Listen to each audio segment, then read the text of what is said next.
अगर हम लोग जाति धर्म की राजनीति में फंसे तो 5 साल फिर पछताएंगे। इसलिए अपने मुद्दों पे हम लोग बात करें। उसको 190 लोगों पर छापेमार कार्रवाई सीबीआई द्वारा की गई। 4.5 साल बाद सरकार को याद आया कि इसकी जांच के हमने आदेश दिए। क्या लगता है कि चुनाव नजदीक आ गए इसलिए सीबीआई को जगाया गया? चुनाव नज़दीक आ गए, अभी सीबीआई जगी है, फिर ईडी जगेगी, फिर पुलिस जगेगी, फिर होमगार्ड जगेंगे, फिर चौकीदार जगेंगे, सब अभी जगेंगे। अब चिंता मत करो। क्या माना जाए, गठबंधन की जो संभावना है उससे इनकार नहीं किया जा सकता है? आपने पहले भी ये कहा था कि राजनीति में संभावना रहती है।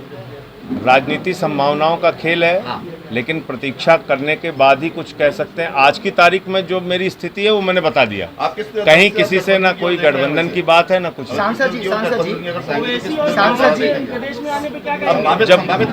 जब उस तरफ कोई बात होगी तभी बताना। सांसद जी, ओवैसी और रावत को लेकर क्या कहेंगे उत्तर प्रदेश में, क्योंकि वो भी सक्रियता बढ़ गई होगी?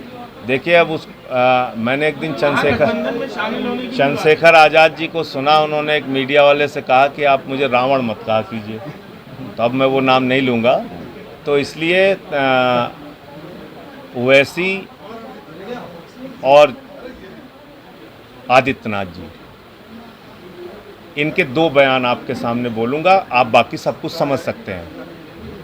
50 MLA अखिलेश यादव जी के हैं, 30-40 MLC होंगे, 5 सांसद हैं।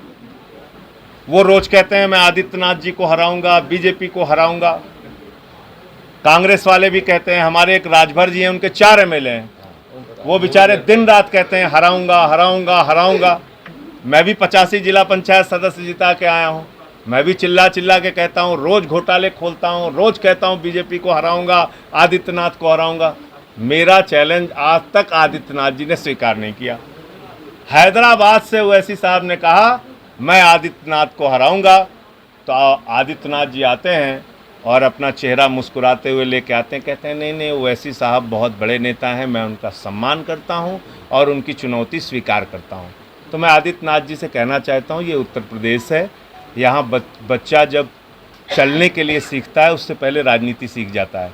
ये नूरा कुश्ती बंद कीजिए और ऐसी बातें कीजिए जो हमें समझ में आए। हमारे रोजगार की बात कीजिए, हमारे शिक्षा की बात कीजिए, किसानों के फसल की बात कीजिए, जो हमारे जुड़े हुए मुद्दे हैं उससे बात कीजिए। ये नूरा कुश्ती का खेल बंद कीजिए। ये आपस में, अरे ओवैसी कैसे खतरा हो सकते हैं आदित्यनाथ के लिए, मुझे बताइए। आदित्यनाथ का जो वोट बैंक है, ओवैसी को एक भी वोट देता है क्या? ओवैसी का जो वोट बैंक है वो एक भी वोट आदित्यनाथ को देता है क्या? तो एक दूसरे के लिए चैलेंज कैसे हो गए? कोई ठाकुरों की पार्टी बन जाए इस प्रदेश में, वो कहे हम आदित्यनाथ के लिए चैलेंज हैं, तब तो माना जा सकता है भाई ठाकुरों के कुछ वोट काटेगी, वो चैलेंज है उनके लिए। ओवैसी साहब कहाँ से चैलेंज है? ओवैसी साहब का वो एक अलग वोट बैंक है, बीजेपी का एक अलग वोट बैंक है। ये वोट बैंक की राजनीति है, ध्रुवीकरण की राजनीति है। आपको लगता सीधा सीधा नूरा कुश्ती शब्द मैं दे रहा हूँ ना उसको। नूरा कुश्ती का मतलब पहलवान पहले तय कर लेता है, उसके बाद मैदान में उतरता है, तो ये नूरा कुश्ती। अब उसमें और क्यों और तरीके से कहलवा रहे हैं? आप सांसद संजय सिंह आज सदस्यता अभियान के चलते आगरा में आए हैं, उनसे खास बातचीत करते हैं। किस तरीके का कार्यक्रम रहा अजय जी, और किस तरीके के कार्यक्रम है आपके? देखिए, आज 2 जगहों पे सदस्यता अभियान का कार्यक्रम है और 2 जगहों पे और बहुत सारे नए लोग जुड़ेंगे पार्टी से, उन कार्यक्रमों में जा रहा हूँ। तो कुल 4 कार्यक्रम हैं यहाँ पे।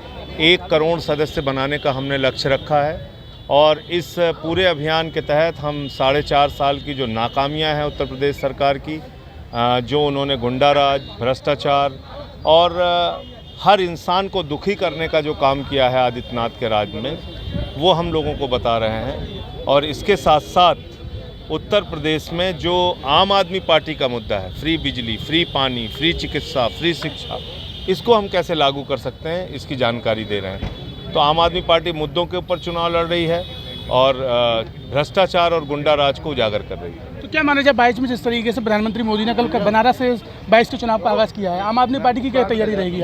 हम 403 विधानसभाओं पे अपनी तैयारी कर रहे हैं, मेंबरशिप के ड्राइव चला रहे हैं और आने वाले दिनों में एक मजबूत विकल्प बन के आम आदमी पार्टी उभरेगी उत्तर प्रदेश। तो जिस तरीके से आप सांसद ने सीधे कहा मजबूत विकल्प के तौर पर आम आदमी पार्टी उभरेगी और उत्तर प्रदेश में 403 विधानसभाओं पर चुनाव लड़ेगी। कैमरामैन कासिम के साथ में कपिल अग्रवाल, भारत समाचार आगरा।